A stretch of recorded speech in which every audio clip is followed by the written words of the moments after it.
ఎన్నికల్లో విదేశీయులు పోటీ చేయడానికి అనుమతి ఉండదు. సోనియా గాంధీ విదేశీయురాలంటే విదేశీయురాలే తర్వాతన భారత పౌరసత్వం తీసుకుంది.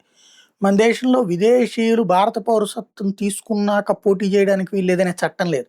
ఒకవేళ బీజేపీ అది తెచ్చిందనుకోండి, అదిగో బీజేపీ సోనియా గాంధీని ఉద్దేశించనే అంటారు. కాబట్టి సోనియా గాంధీ తదనంతరం బీజేపీ అట్లాంటి ఆలోచన చేయొచ్చు. ఎందుకంటే లేదంటే ఇప్పుడు రేపు పొద్దున ఏ బిన్ లాడెనో లేకపోతే గనక దావూద్ ఇబ్రహీమో కూడా భారత పౌరసత్వం తీసుకుని ఇక్కడ 7 ఏళ్ల తర్వాత పౌరసత్వం వచ్చింది కాబట్టి ఇక్కడ పోటీ చేస్తానంటే రేపు పొద్దున ప్రధానమంత్రి పదవికి అడ్డం లేదు. రాజ్యాంగ సవరణ ఆ విషయంలో ఖచ్చితంగా అవసరమైనటువంటిది.